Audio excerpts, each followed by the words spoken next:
तदखुलू बुयूतन गैर बुयूतिकुम हत्ता तस्तानिसू। ऐ ईमान वालो, किसी के भी घर में दाखिल हो, तुम्हारा छोड़ कर कि किसी के भी घर में, उस वक्त तक अंदर ना जाओ जब तक इजाजत ना ले लो। वो तुसल्लिमु अला अहलिहा, पहले उनको सलाम करो घर वालों। देखो मेरा रब ये तरीके भी सिखा रहा है घर जाने के। और अल्लाह ताला ये फरमाता है फ़इल्लम तजिदू फीहा अहदन फला तदखुलूहा, अगर घर में कोई नहीं है तो अंदर जाना भी मत। हत्ता युअज़न लकुम, जब तक तुमको इजाजत ना दी जाए। दरवाजा खुला है तो घुसे चले जाओ, मना है किसी के भी घर में। और अल्लाह फरमाता वइन क़ील लकुम उरजिउ फरजिउ, और अगर अंदर से कहा जाए कोई नहीं है लौट जाओ, तो तुम्हारे हक में यही बेहतर है कि पलट आओ, लौट आओ। अब हदीस पाक में सुनिए, घर में जाने के आदाब भी फरमाए हुजूर ने। किसी के घर जाओ तो दरवाजे पर दस्तक दो और दाएं जानिब खड़े रहो, सीधे जानिब खड़े। यूं भी नहीं कि दरवाजे के बिल्कुल सामने खुले दरवाजा तो सामने कोई बेपर्दा हो जाए, ये तक हुजूर ने फरमाया दाएं जानिब खड़े रहो। और 3 ही बार दस्तक देने को कहा। पहली बार दस्तक दो, नॉक करो या सलाम करो, जवाब आए ठीक है मुलाकात कर ले, नहीं आया दूसरी बार, नहीं आया तीसरी बार।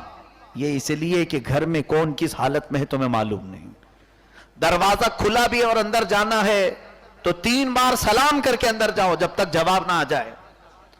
ये शरीयत के अहकाम है देखो। और हुजूर सल्लल्लाहु अलैहि वसल्लम ने फरमाया 3 बार में भी अगर जवाब नहीं आया तो पलट जाओ। जबरदस्ती झांका झांकी करके इधर उधर तलाशी ना करो, जस्तजू जासूसी करने के लिए आपको नहीं रखा गया है कि अंदर कौन है कहां है, किसी की आवाज नहीं आ रही, पलट जाओ, वरना फिर तुम्हारे लिए अल्लाह तबारक व तआला की तरफ से वईद भी है। अल्लाह फरमाता है किसी भी मोमिन के घर में बे इजाजत दाखिला ममनू।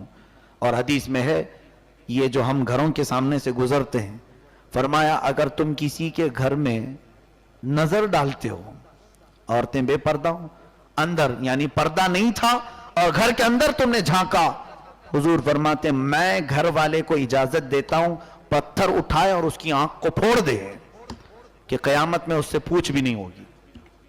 यहां पर दुनिया में ही है, आंख फोड़ दो उसकी जो घरों पे नजर डालता है। मना किया गया है क्योंकि ये ईमान वालों की हिफाजत है, ये ईमान वालों की हिफाजत। और फिर मोमिनीन को पहले ही मौला ने फरमाया कुल लिल मोमिनीना यगुद्दू मिन अब्सारिहिम, ऐ महबूब आप ईमान वालों से कहें अपनी आंखें नीचे रखें जाए, यगुद्दू मिन अब्सारिहिम अपनी आंखें झुका करके चले, क्योंकि यही आंखें हैं जो जहर बन जाती हैं लोगों के लिए।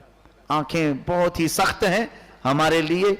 और फरमाएगा अन-नज़रतु सहमुम मिन सिहामिश शयातीन, नजर जो है शैतान के तीरों में से एक तीर है, जब निकलती है तो किसी के जिस्म पर जाकर चुभती है। अब औरतों को भी मैं ये तंबीह करता हूं, क्यों तुम्हें पर्दे का हुक्म दिया गया?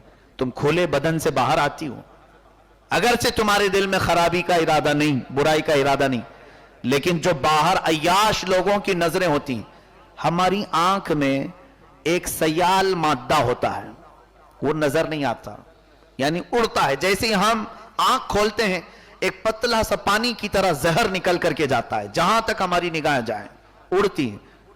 अगर ट्रायल करना हो तो साइंस के माइक्रोस्कोप वगैरह से देख सकते हो, खुर्दबीन से। क्यों गुलाब एक सामने रखो और उसको थोड़ी देर तक देखते रहो, देखो वो मुरझा जाएगा, वो हमारी नजरों के जहर से। नजरों के अंदर एक सयाल मादा है हल्का सा।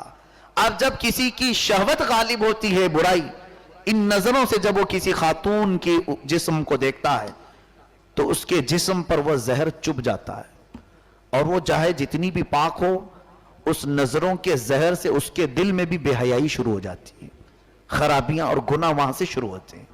ये नुकसान है बेपर्दगी का कि तुम्हारे दिल कब बेकाबू हो जाए दूसरों की नजर से। और आपने सुना नहीं कि नजर बद बुरी नजर लगती है कि नहीं लगती? मेरे आका फरमाते मेरी उम्मत में नेचुरल मौत के बाद, तबई मौत के बाद, अगर किसी कारण से, अगर किसी सबब से सबसे ज्यादा मौत होगी, कैंसर एड्स नहीं, हुजूर फरमाते नजर बद से मौत हुआ करेगी। मेरी उम्मत में सबसे ज्यादा मौत نظر بد سے ہوا کرے گی. جادو سے بھی زیادہ خطرناک ہے نظر بد. اس کی حفاظت کے لیے ہی تو قرآن پاک میں یہ 2 سورتیں نازل ہوئی، قل اعوذ برب الفلق قل اعوذ برب الناس. جادو، سحر اور نظر بد سے روزانہ خود بھی 3 مرتبہ پڑھ کر دم کر لیا کرو، بچوں کو بھی پڑھاؤ اور عورتوں کو بھی پڑھاؤ، تاکہ بری نظروں سے آپ محفوظ رہیں. ساتھ ہی اپنے جسم کی بھی حفاظت کرو. اللہ تعالی ہم سب کو شریعت کاملہ پر عمل کی توفیق عطا فرمائے اور ہم سب کو بے حیائی اور برائیوں سے محفوظ فرمائے. وآخر دعوانا ان الحمد للہ رب العالمین.